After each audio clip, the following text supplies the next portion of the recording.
Hello, all you dieters out there. It's Jenny coming back to you. I have had a lot going on, and I'm not going to go through it all. So, at any rate, circumstances in my crazy life, a lot of them not so great, um, have led to me not being able to maintain staying on the diet, so I've gone off it. But I guess that's part of the reason why I haven't been doing videos, maybe just the motivation to force myself to find the time to do it. But really, life has been really crazy, and my teaching schedule has been very full, and I haven't had any cancellations or open slots.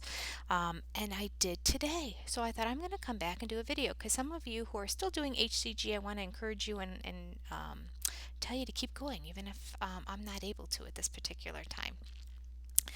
So, what we're going to talk about today, fitting, is called faulty dieting. I actually have one more open slot where a kid didn't book this morning, where I have another 25-minute opening. So I might do another video. So I might look exactly the same. Probably won't have the stars around because I'll be from a different class, ending a different class. But I might just do another video and then post it tomorrow or in 2 days maybe, just to keep them coming because I feel bad that I keep saying I'm going to keep them coming and then I don't. So here we go. We're going to talk about faulty dieting today, which kind of goes hand in hand with the fact that there are circumstances in life that result in you not always being able to maintain staying on the diet. And what do we do about that? All right, so this is exactly what it says in Dr. Simeon's protocol, who is the doctor who developed the HCG diet years ago. Here we go. I'm going to read it straight from the protocol. Few patients will take one's word for it that the slightest deviation from the diet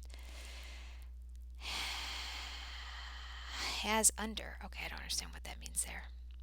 I even read through this once. Okay, I'm going to kind of rephrase this. Few patients will take one's word for it that the slightest deviation from the diet of HCG has disastrous results as far as weight is concerned. This extreme sensitivity has the advantage that the smallest error is immediately detectable at the daily weighing, but most patients have to make the experience before they will believe it. Okay, so isn't that the truth? If somebody were to tell you that here's the diet and it's a very strict protocol, just stick with it, and then you decide, you know what, I'm going to eat these vegetables instead of this because I like them better and they're not on the protocol, but they have less calories, so I'm going to go ahead and do it. I kind of skipped over, say years ago, videos ago, I talked about how changing and modifying the diet according to the original protocol, even if it's less calories and seems like a healthier choice, will impede your progress on this diet, according to the results that were done when Dr. Simeons did his testing. So he is a firm believer that you must follow this protocol to the letter of the law. I will admit, first time I did this diet, I followed it to the letter of the law and I lost the most amount of weight. So if you can get yourself in that mental headspace of this is just what I'm going to eat and no more, and have a supportive network around you that will allow you to be successful in that plan, if you will, then yeah, you're going to lose a ton. Okay. So it says that many people believe that, you slightly deviate for it. Obviously, that's not going to make much of a difference, but he's saying it does. And it does. All right, it goes on to say persons in high official positions, such as embassy personnel, politicians, senior executives, etc., who are obliged to attend social functions to which they cannot bring their meager meal, must be told beforehand that an official dinner will cost them the loss of about 3 days of treatment, however careful they are, in spite of a friendly and would-be cooperative host. We generally advise them to avoid all-around embarrassment, the almost inevitable turn of the conversation to their weight problem, and the outpouring of lay counsel from their table partners by not letting it be known that they are under treatment. Okay, so they're basically just saying here, we understand that there are times, especially if you're a dignitary at a formal meal and you're being served at a politician's benefit or whatever, at a table with many people, that you cannot pull out your little turkey breast and asparagus and eat that with your apple. Um, because of the food that's being served. So, at all costs, try to avoid these situations, but there are circumstances, especially employment circumstances, that it is unavoidable. And I would say in this day of COVID, there are social situations as well, of which I have that coming up this weekend. I am going back down to the Amish country to meet my sister halfway. We each drive about an hour and a half to get to a midpoint in the middle of the Amish country and then just hunker down. And now that it's cooler outside, we're really going to hunker down. Last time it was warmer and we went for a lot of walks outside. And we scrapbook and we watch Netflix and we visit. And of course, we eat. So, um, so not starting back on the bandwagon anytime soon here in my world.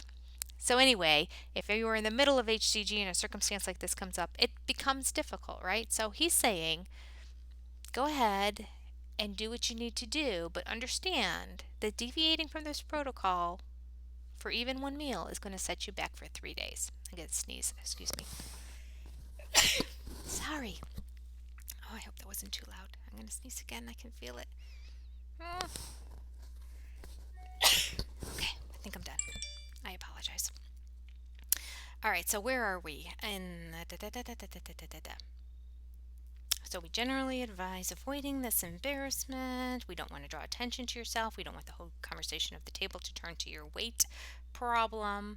All right, so it goes on to say what you should do is take dainty servings of everything. Hide what you can under the cutlery and book the gain, which may take 3 days to get rid of, as one of the sacrifices which their profession entails. All right, so just chalk it up, book the gain. I'd never heard that phrase before, but basically, chalk it up, as we would say in America, to this is one of the downfalls of having a job that puts you in a situation where you have to eat. This one meal is going to set you back 3 days.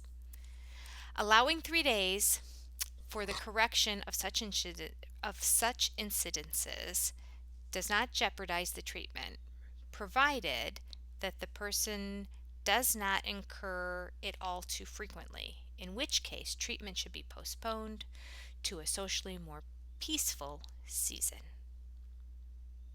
And that's where I lie right now. Too many circumstances in my life getting in the way of me being successful. And then when you're not successful on the diet, then you start beating yourself up and thinking, why do I not have determination? Why don't I have self-control? Why don't, where's my perseverance in life? What's wrong with my spirit?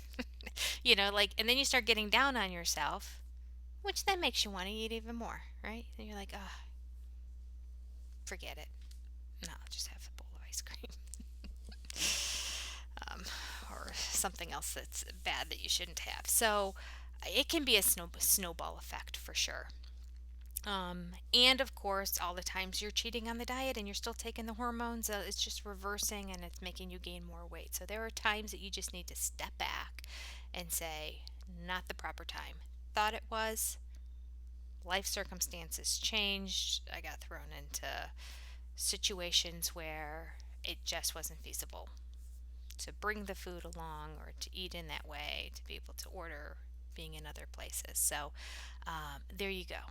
There's our topic for today on faulty dieting, exactly as the protocol says from Dr. Simeons. I think I will backtrack a little bit because I haven't talked about it in a little bit, but I believe in the next video I'll do will be making up the calories.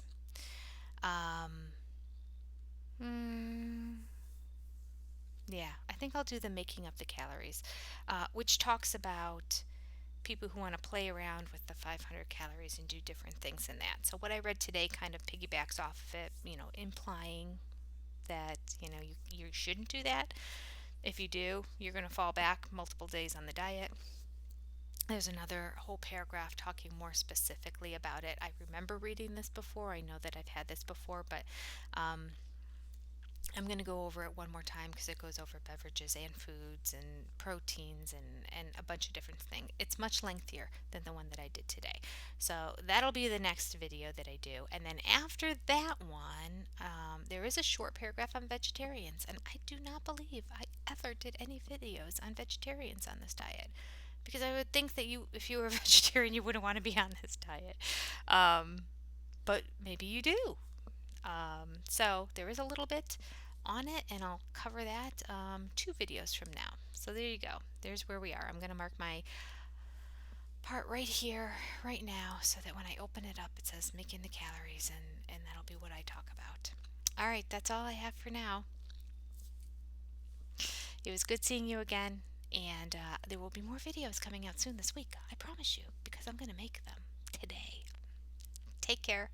I hope your life is calm and that you're able to be successful on this diet. Good luck to you. I'll be back in there again someday soon. In the meantime, I'll try to keep touching base and giving you more information as often as I can. Take care. Bye.